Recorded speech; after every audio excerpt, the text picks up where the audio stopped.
بالله من الشيطان الرجيم بسم الله الرحمن الرحيم اللهم صل على محمد وعلى آل محمد كما صليت على إبراهيم وعلى آل إبراهيم إنك حميد مجيد۔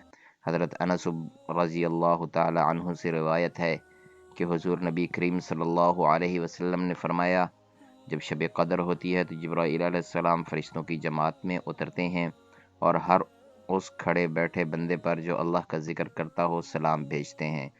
جب ان کی عید کا دن ہوتا ہے یعنی عید الفطر کا دن، تو اللہ تعالیٰ ان بندوں سے اپنے فرشتوں پر فخر کرتے ہوئے فرماتا ہے، اے میرے فرشتوں، اس مزدور کی اجرت کیا ہونی چاہیے جو اپنا کام پورا کر دے؟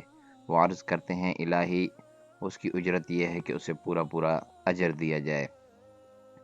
اللہ تعالیٰ فرماتا ہے، اے فرشتوں، میرے بندے اور بندیوں نے میرا وہ فریضہ پورا کر دیا جو ان پر تھا۔ پھر وہ دعا میں دست طلب دراز کرتے ہوئے نکل پڑے۔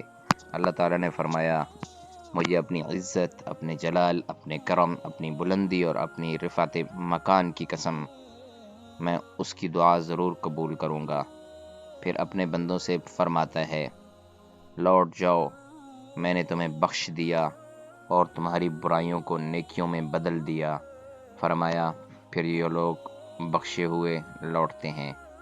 اس حدیث کو امام بہقی نے روایت کیا ہے۔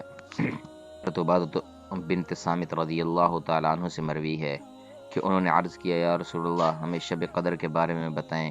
تو آپ صلی اللہ علیہ وسلم نے فرمایا، یہ رات ماہ رمضان کے آخری عشرے میں ہوتی ہے، اس رات کو آخری عشرہ میں تلاش کرو، بے شک یہ رات طاق راتوں یعنی 21ویں، 23ویں، 25ویں، 27ویں، 29ویں میں سے کوئی ایک یا رمضان کی آخری رات ہوتی ہے۔ جو بندہ اس میں ایمان اور ثواب کے ارادہ سے قیام کرے، اس کے اگلے پچھلے تمام گناہ بخش دیے جاتے ہیں۔